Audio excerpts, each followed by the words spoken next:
पानी विश्रामगार शह शह लोकंक रास्ता रोक। गंजाम जिला बड़गड़ थाना सिंगीपुर छक निकट में रास्ता अवरोध। पीवा पानी और विश्रामगार लोकंक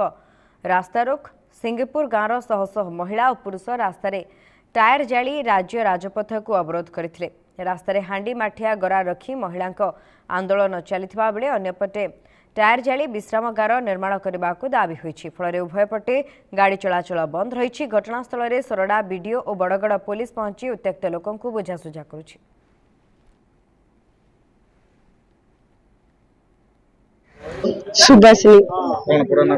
सुभाषिनी गौड़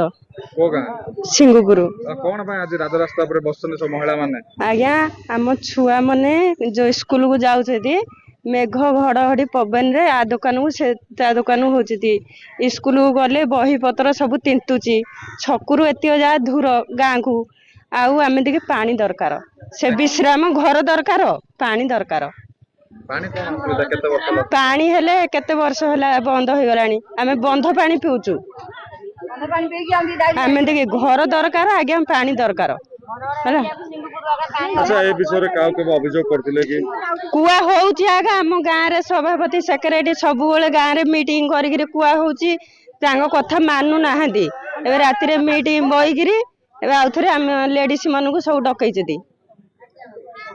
एले आंदोलन केते समय जारी रहइबो जो मोर ना शिवानंद पात्र आउ आमर ग्राम सिंगीपुर ग्राम बासिंदा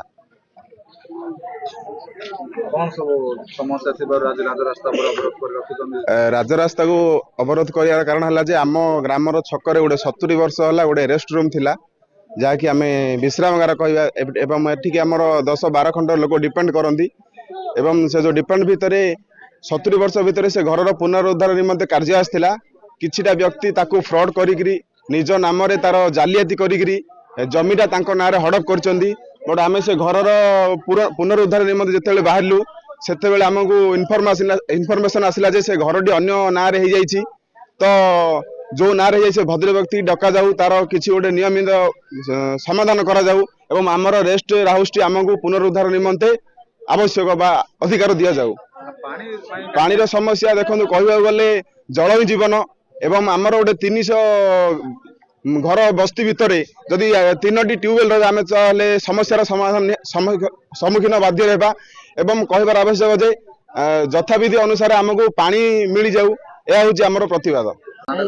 मोर ना शिवानंद पात्र पर्यंत आज्ञा न छिड़िला से पर्यंत आम रहू आगा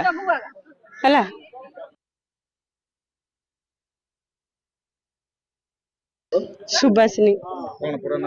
सुभाषिनी गौड़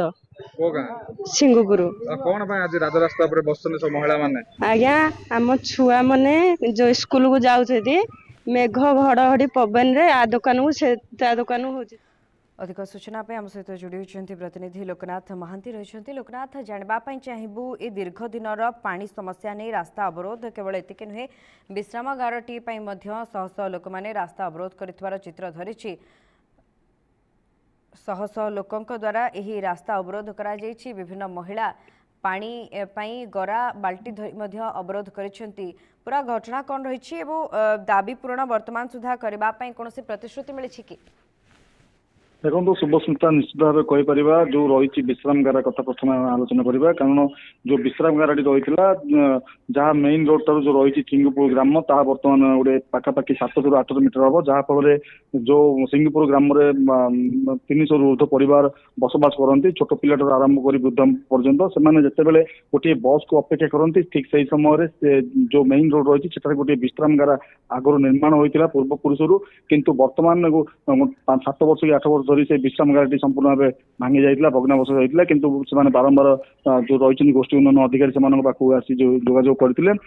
तार मरामती आर्थिक व्यवस्था किसी ब्लॉक तरफ दि जाइए किंतु जो रही विश्रामगारटी से नुआ सेटलमेंट अनुसार अन्य जनक ना जड़े कर सारी जहाँफल से जो रही विश्रामगारटी को निर्माण कर पारि ना ग्रामवासी गोटे पक्षे कहीपर जो जहाँफल से भग्नावशेष विश्रामगारटी को नहीं सेठार लोक मैंने बसा उठा कर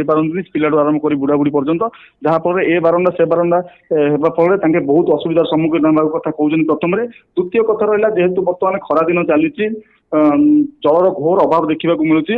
ଯୋଉ ରହିଛି ପାଖାପାଖି ସିଙ୍ଗପୁର ଗ୍ରାମରେ 300 ଘର ଲୋକମାନେ ବସବାସ କରନ୍ତି, ପାଖାପାଖି 1000 ରୁ ଉର୍ଦ୍ଧ୍ୱ ଲୋକମାନେ ବସବାସ କରନ୍ତି, ଯାହା ଫଳରେ ପାନୀୟ ଜଳର ବହୁ ପ୍ରକାର ଅସୁବିଧା ହେବା ଦ୍ୱାରା ବାରମ୍ବାର ବ୍ଲକ ବିଡିଓ ଗୋଷ୍ଠୀ ଉନ୍ନୟନ ଅଧିକାରୀଙ୍କୁ ଯୋଗାଯୋଗ କରିଥିଲେ, ଲିଖିତ ଅଭିଯୋଗ କରିଥିବା ପରେ ମଧ୍ୟ କୌଣସି ସୁଫଳ ମିଳିନଥିବାରୁ ଆଜି ଶହ ଶହ ମହିଳା ଓ ପୁରୁଷ ମାନେ ହାଣ୍ଡି ମାଠିଆ ଧରି ଯୋଉ ରହିଛି ସୋରଡା ବଡଗଡ ମୁଖ୍ୟ ରାସ୍ତା ରହିଛି ସେଠାରେ ରାସ୍ତାକୁ ଆଜି ଅବରୋଧ କରିଛନ୍ତି, ଟାୟାର ଜାଳି ଓ ପଥର ରଖି ଅବରୋଧ କରିଛନ୍ତି। ବର୍ତ୍ତମାନ ସୁଦ୍ଧା ଜିଲ୍ଲା ପ୍ରଶାସନ କେହି ଆସି ସେଠାରେ ପ୍ରତିଶ୍ରୁତି ଦେଇଛନ୍ତି ନା ଏଭଳି ଭାବରେ ରାସ୍ତା ଅବରୋଧ ଜାରି ରହିଛି? ଦେଖନ୍ତୁ ବର୍ତ୍ତମାନ ପର୍ଯ୍ୟନ୍ତ ରାସ୍ତା ଜାରି ରହିଛି। ଘଟଣାସ୍ଥଳରେ ସୋରଡା ଗୋଷ୍ଠୀ ଅଧିକାରୀ ରହିଛନ୍ତି, ଯୋଉ ବିଡିଓ ରହିଛନ୍ତି ଏବଂ ତହସିଲଦାର ମଧ୍ୟ ଘଟଣାସ୍ଥଳ ରହିଛନ୍ତି। ବରଗଡ଼ ପୋଲିସ ପକ୍ଷରୁ ମଧ୍ୟ ବରଗଡ଼ ପୋଲିସ ମଧ୍ୟ ରହିଛି, ଲୋକମାନଙ୍କୁ ବୁଝାସୁଝା କରିବା ବ୍ୟସ୍ତ। କିନ୍ତୁ ଯୋଉ ରହିଛି ସିଙ୍ଗପୁର ଗ୍ରାମର ଲୋକମାନଙ୍କର ଏକାଜିତ ଏଠାରେ ବିଶ୍ରାମ ଗ୍ୟାରେଜ ନିର୍ମାଣ ହେବ ଏବଂ ପାନୀୟ ଜଳ ଯଦି ଯୋଗାଇ ଦିଆଯିବ ତାହେଲେ ହିଁ ଏଠାରୁ ରାସ୍ତା ଅବରୋଧ ହଟିବ, ନଚେତ୍ ରାସ୍ତା ଅବରୋଧ ହିଁ ରହିବ। ଯାତାୟାତ ବାଧାପ୍ରାପ୍ତ ହଉ, ଯାହା ବି ଘଟିଯାଉ ରାସ୍ତାରୁ କେହି ହଟିବେନି ବୋଲି ସିଧାସଳଖ ଭାବରେ କହିଛନ୍ତି।